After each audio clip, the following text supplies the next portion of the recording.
بسم الله الرحمن الرحيم.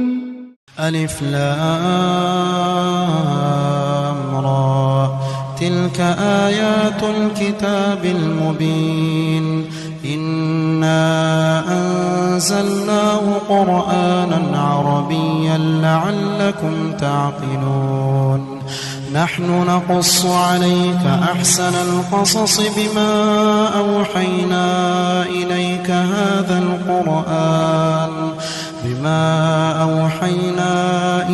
هذا القرآن وإن كنت من قبله لمن الغافلين. إذ قال يوسف لأبيه يا أبت إني رأيت 11 كوكبا والشمس والقمر رأيتهم لي ساجدين. قال يا بني لا تقصص رؤياك على إخوتك فيكيدوا لك كيدا،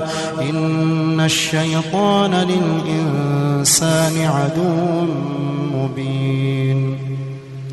وكذلك يجتبيك ربك ويعلمك من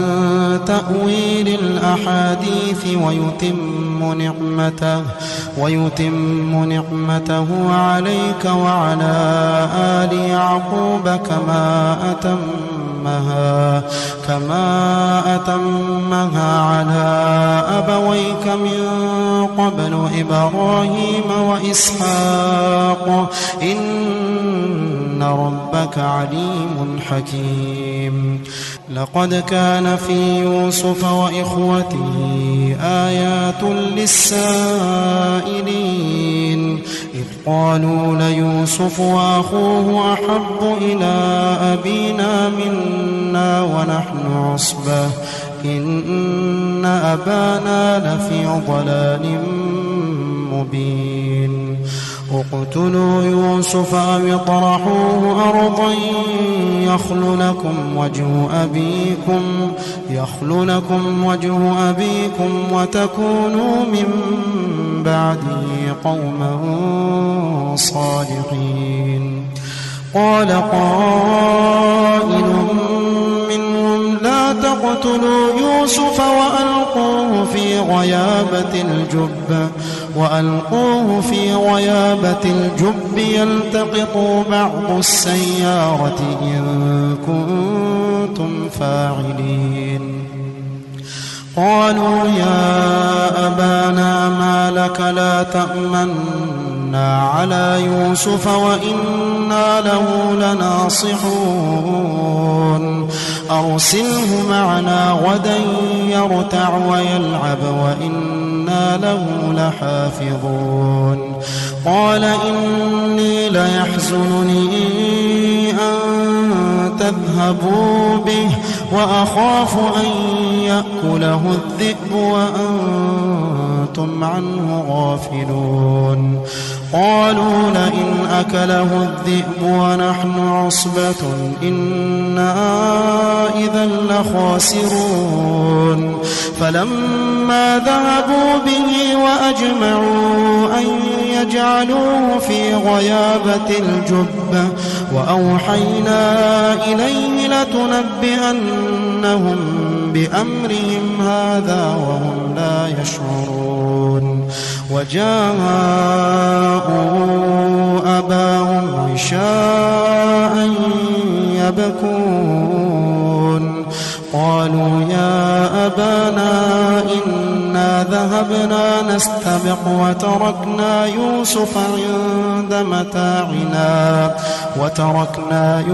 عند متاعنا فأكله الذئب وما أنت بمؤمن لنا ولو كنا صادقين. وجاءوا على قميصه بدم كذب قال بل سولت لكم أنفسكم أمرا صبر جميل والله المستعان على ما تصفون. وجاءت سيارة فأرسلوا واردهم فأدلى دلوه قال يا بشرى هذا غلام وأسروه بضاعة والله عليم بما يعملون. وشروا بثمن بخس دراهم معدودة وكانوا فيه من الزاهدين. وقال الذي اشتراه من مصر لامرأته أكرمي مثواه عسى أن ينفعنا أو نتخذه ولدا. وكذلك مكنا ليوسف في الأرض ولنعلمه من تأويل الأحاديث والله غالب على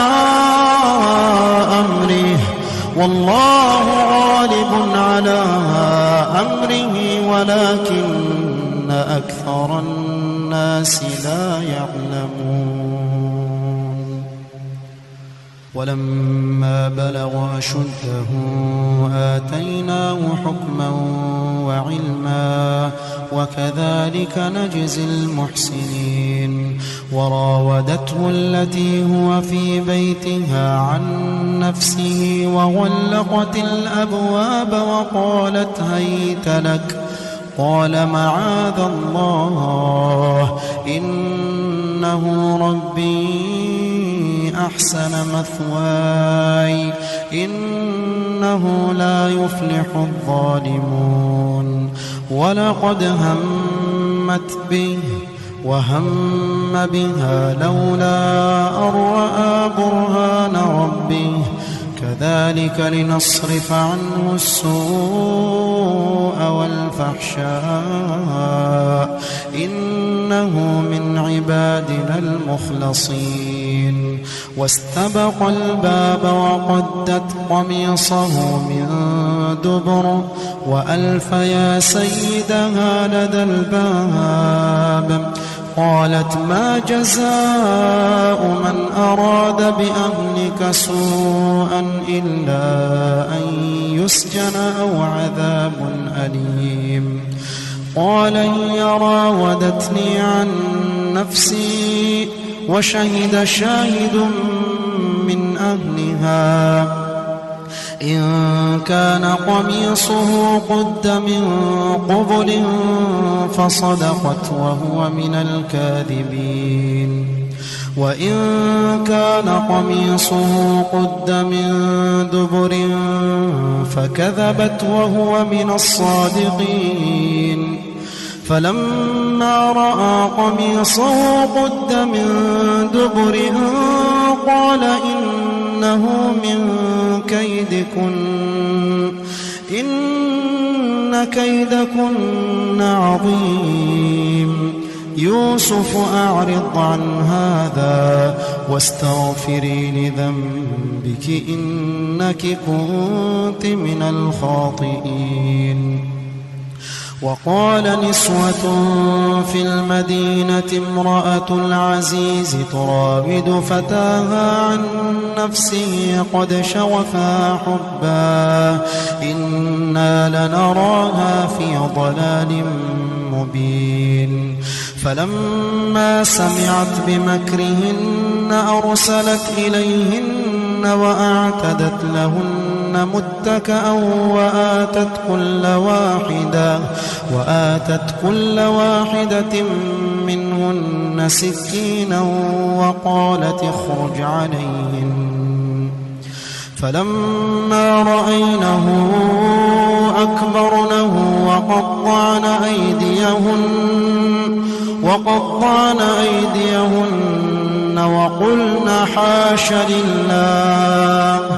وقلن حاش لله ما هذا بشرا إن هذا إلا ملك كريم. قالت فذلكن الذي لمتنني فيه ولقد راودته عن نفسه فاستعصم ولئن لم يفعل ما آمره ليسجنن وليكون من الصاغرين قال رب السجن أحب إلي مما يدعونني إليه وإلا تصرف عني كيدهن أصب إليهن وأكن من الجاهلين فاستجاب له ربه فصرف عنه كيدهن إنه هو السميع العليم ثم بدا لهم من بعد ما رأوا الآيات ليسجننه حتى حين ودخل معه السجن فتيان قال أحدهما إني أراني أعصر خمرا وقال الآخر إني أراني أحمل فوق رأسي خبزا تأكل الطير منه نبئنا بتأويله إنا نراك من المحسنين قال لا يأتيكما طعام ترزقانه إلا نبأتكما بتأويله قبل أن يأتيكما ذلكما مما علمني ربي إني تركت ملة قوم لا يؤمنون بالله وهم بالآخرة هم كافرون واتبعت ملة آبائي إبراهيم وإسحاق ويعقوب ما كان لنا أن نشرك بالله من شيء ذلك من فضل الله علينا وعلى الناس ولكن أكثر الناس لا يشكرون يا صاحبي السجن أأرباب متفرقون خير أم الله الواحد القهار ما تعبدون من دونه إلا أسماء سميتموها أنتم وآباؤكم ما أنزل الله بها من سلطان إن الحكم إلا لله أمر ألا تعبدوا إلا إياه ذلك الدين القيم ولكن أكثر الناس لا يعلمون يا صاحبي السجن أما أحدكما فيسقي ربه خمرا وأما الآخر فيصلب فتأكل الطير من رأسه قضي الأمر الذي فيه تستفتيان وقال للذي ظن أنه ناج منهما اذكرني عند ربك فأنساه الشيطان ذكر ربه فلبث في السجن بضع سنين وقال الملك إني أرى 7 بقرات سمان يأكلهن 7 عجاف و7 سنبلات خضر وأخر يابسات يا أيها الملأ أفتوني في رؤياي إن كنتم للرؤيا تعبرون قالوا أضغاث أحلام وما نحن بتأويل الأحلام بعالمين وقال الذي نجا منهما وادكر بعد أمة أنا أنبئكم بتأويله فأرسلون يوسف أيها الصديق أفتنا في 7 بقرات سمان يأكلون 7 عجاف و7 سنبلات خضر وأخر يابسات لعلي أرجع إلى الناس لعلهم يعلمون قال تزرعون 7 سنين دأبا فما حصدتم فذروه في سنبله إلا قليلا مما تأكلون ثم يأتي من بعد ذلك 7 شداد يأكلن ما قدمتم لهن إلا قليلا مما تحصنون ثم يأتي من بعد ذلك عام فيه يغاث الناس وفيه يعصرون وقال الملك ائتوني به فلما جاءه الرسول قال ارجع إلى ربك فاسأله ما بال النسوة اللاتي قطعن أيديهن إن ربي بكيدهن عليم قال ما خطبكن إذ راوتن يوسف عن نفسه قلنا حاش لله ما علمنا عليه من سوء قالت امرأة العزيز الآن حصحص الحق أنا راودته عن نفسه وإنه لمن الصادقين ذلك ليعلم أني لم أخنه بالغيب وأن الله لا يهدي كيد الخائنين وما أبرئ نفسي إن النفس لأمارة بالسوء إلا ما رحم ربي إن ربي غفور رحيم وقال الملك ائتوني به أستخلصه لنفسي فلما كلمه قال إنك اليوم لدينا مكين أمين قال اجعلني على خزائن الأرض إني حفيظ عليم وكذلك مكنا ليوسف في الأرض يتبوأ منها حيث يشاء نصيب برحمتنا من نشاء ولا نضيع أجر المحسنين ولأجر الآخرة خير للذين آمنوا وكانوا يتقون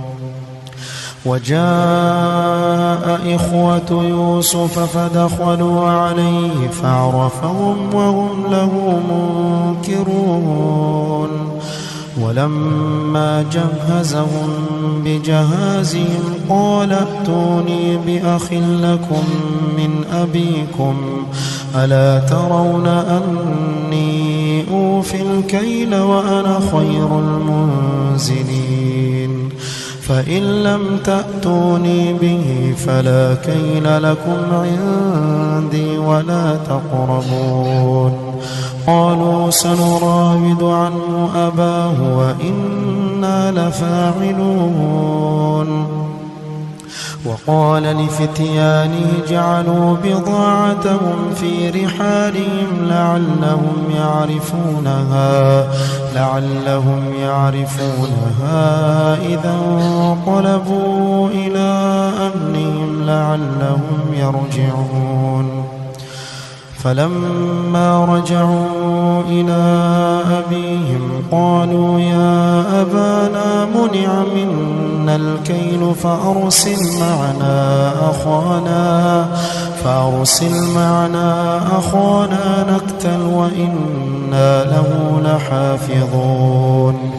قال هل آمنكم عليه إلا كما أمنتكم على أخيه من قبل فالله خير حافظا وهو أرحم الراحمين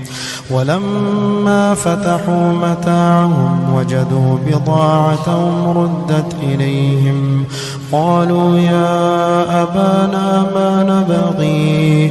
هذه بضاعتنا ردت إلينا ونمير أهلنا ونحفظ أخانا ونزداد كيل بعير ذلك كيل يسير قال لن أرسله معكم حتى تؤتون موثقا من الله لتأتونني به إلا أن يحاط بكم فلما آتوا موثقهم قال الله على ما نقول وكيل وقال يا بني لا تدخلوا من باب واحد وادخلوا من أبواب متفرقة وما أغني عنكم من الله من شيء إن الحكم إلا لله عليه توكلت وعليه فليتوكل المتوكلون ولما دخلوا من حيث أمرهم أبوهم ما كان يغني عنهم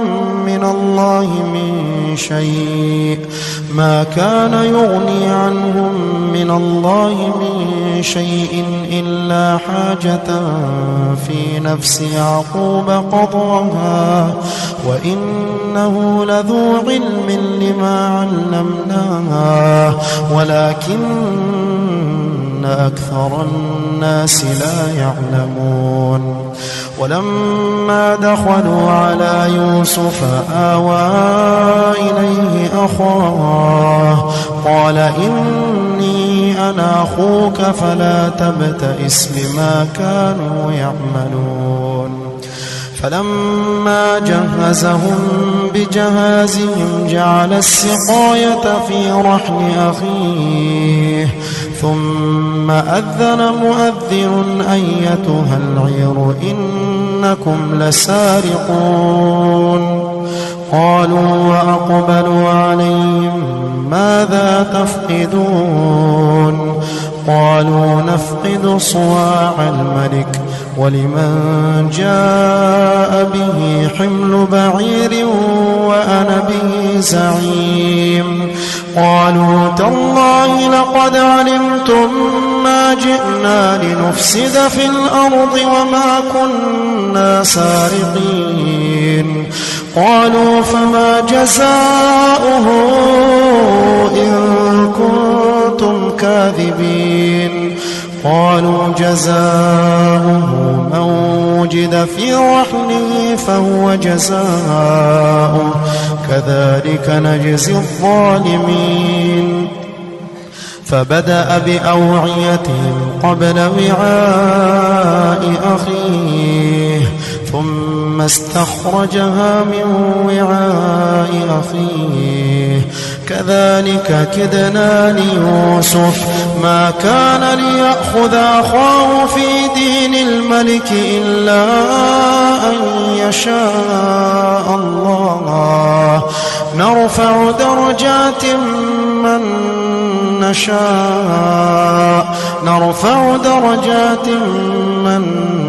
نشاء وفوق كل ذي علم عليم قالوا إن يسرق فقد سرق أخ له من قبل فأسرها يوسف في نفسه ولم يبدها لهم قال أنتم شر مكانا والله أعلم بما تصفون قالوا يا أيها العزيز إن له أبا شيخا كبيرا فخذ أحدنا مكانه إنا نراك من المحسنين قال معاذ الله أن نأخذ إلا من وجدنا متاعنا عنده إنا إذا لظالمون فلما استيئسوا منه خلصوا نجيا قال كبيرهم ألم تعلموا أن أباكم قد أخذ عليكم موثقا من الله ألم تعلموا أن أباكم قد أخذ عليكم موثقا من الله ومن قبل ما فرطتم في يوسف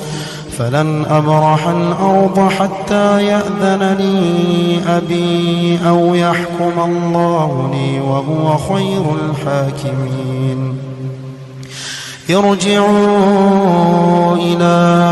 أبيكم فقولوا يا أبانا إن ابنك سرق وما شهدنا إلا بما علمنا وما كنا للغيب حافظين واسأل القرية التي كنا فيها والعير التي أقبلنا فيها وإنا لصادقون قال بل سولت لكم أنفسكم أمرا فصبر جميل عسى الله أن يأتيني بهم جميعا إنه هو العليم الحكيم وتولى عنهم وقال يا أسفا على يوسف وتولى عنهم وقال يا أسفا على يوسف وابيضت عيناه من الحزن فهو كظيم قالوا تالله تفتأ تذكر يوسف حتى تكون حرضا أو تكون من الهالكين قال إنما أشكو بثي وحزني إلى الله قال إنما أشكو بثي وحزني إلى الله وأعلم من الله ما لا تعلمون يا بني اذهبوا فتحسسوا من يوسف وأخيه ولا تيأسوا من روح الله إنه لا ييأس من روح الله إلا القوم الكافرون فلما دخلوا عليه قالوا يا أيها العزيز مسنا وأهلنا الضر وجئنا ببضاعة مزجاة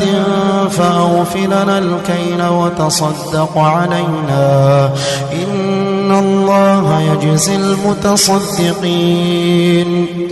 قال هل علمتم ما فعلتم بيوسف وأخيه إذ أنتم جاهلون قالوا أئنك لأنت يوسف قال أنا يوسف وهذا أخي قد من الله علينا إنه من يتق ويصبر فإن الله لا يضيع أجر المحسنين قالوا تالله لقد آثرك الله علينا وإن كنا لخاطئين قال لا تثريب عليكم اليوم يغفر الله لكم يغفر الله لكم وهو أرحم الراحمين. اذهبوا بقميصي هذا فألقوه على وجه أبي يأت بصيرا وأتوني بأهلكم أجمعين. ولما فصلت العير قال أبوهم إني لأجد ريح يوسف لولا أن تفندون. قالوا تالله إنك لفي ضلالك القديم. فلما أن جاء البشير ألقاه على وجهه فارتد بصيرا قال ألم أقل لكم إني أعلم من الله ما لا تعلمون. قالوا يا أبانا استغفر لنا ذنوبنا إنا كنا خاطئين. قال سوف أستغفر لكم ربي إنه هو الغفور الرحيم. فلما دخلوا على يوسف آوى إليه أبويه وقال ادخلوا مصر إن شاء الله آمنين. ورفع أبويه على العرش وخروا له سجدا وقال يا أبت هذا تأويل رؤياي من قبل قد جعل ربي حقا وقد أحسن بي إذ أخرجني من السجن وجاء بكم من البدو من بعد أن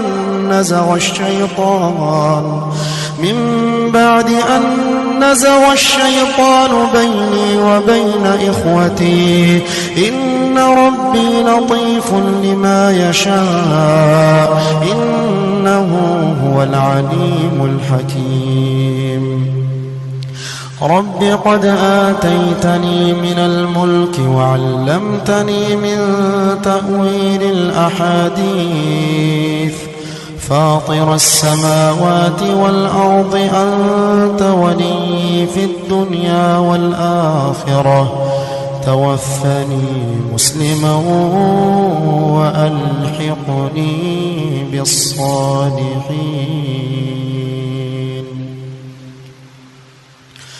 رب قد آتيتني من الملك وعلمتني من تأويل الأحاديث فاطر السماوات والأرض أنت ولي في الدنيا والآخرة توفني مسلما وألحقني بالصالحين. ذلك من أنباء الغيب نوحيه إليك وما كنت لديهم إذ أجمعوا أمرهم وهم يمكرون. وما أكثر الناس ولو حرصت بمؤمنين وما تسألهم عليه من أجر إن هو إلا ذكر للعالمين. وكأي من آية في السماوات والأرض يمرون عليها وهم عنها معرضون وما يؤمن أكثرهم بالله إلا وهم مشركون. أفأمنوا أن تأتيهم غاشية من عذاب الله أو تأتيهم الساعة بغتة وهم لا يشعرون. قل هذه سبيلي أدعو إلى الله على بصيرة أنا ومن اتبعني وسبحان الله وما أنا من المشركين. وما أرسلنا من قبلك إلا رجالا نوحي إليهم من أهل القرى أفلم يسيروا في الأرض فينظروا كيف كان عاقبة الذين من قبلهم ولدار الآخرة خير للذين اتقوا أفلا تعقلون حتى إذا استيأس الرسل وظنوا أنهم قد كذبوا جاءهم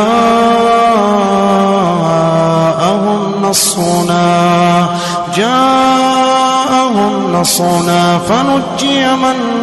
نشاء ولا يرد بأسنا عن القوم المجرمين لقد كان في قصصهم عبرة لأولي الألباب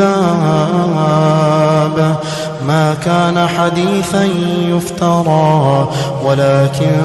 تصديق الذي بين يديه وتفصيل كل شيء وهدى ورحمة لقوم يؤمنون يا أيها المزمل قم الليل إلا قليلا نصفه أو انقص منه قليلا أو زد عليه ورتل القرآن ترتيلا إنا سنلقي عليك قولا ثقيلا إن ناشئة الليل هي أشد وطئا وأقوم قيلا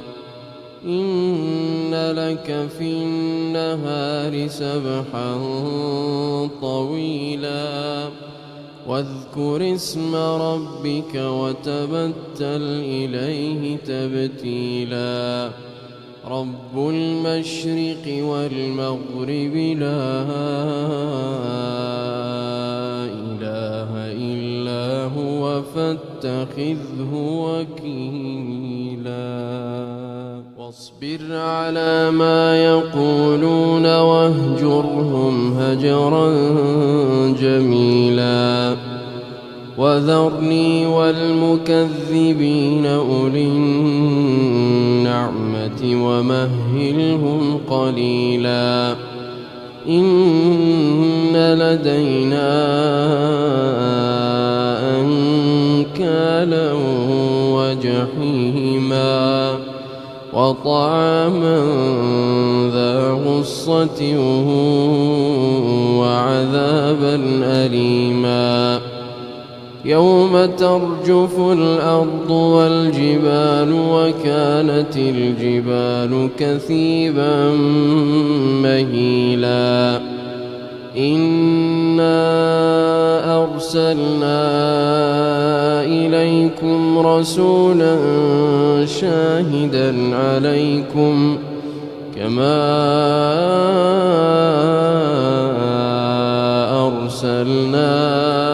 إلى فرعون رسولا فعصى فرعون الرسول فأخذناه أخذا وبيلا فكيف تتقون إن كفرتم يوما يجعل الولدان شيبا السماء منفطر به كان وعده مفعولا إن هذه تذكرة فمن شاء اتخذ إلى ربه سبيلا إن ربك يعلم أنك تقوم أدنى من ثلثي الليل ونصفه وثلثه وطائفة من الذين معك والله يقدر الليل والنهار علم أن لن تحصوه فتاب عليكم فاقرؤوا ما تيسر من القرآن علم أن سيكون منكم مرضى وآخرون يضربون في الأرض يبتغون من فضل الله وآخرون يقاتلون في سبيل الله فاقرؤوا ما تيسر منه وأقيموا الصلاة وآتوا الزكاة وأقرضوا الله قرضا حسنا وما تقدموا لأنفسكم من خير تجدوه عند الله هو خيرا وأعظم أجرا واستغفروا الله إن الله غفور رحيم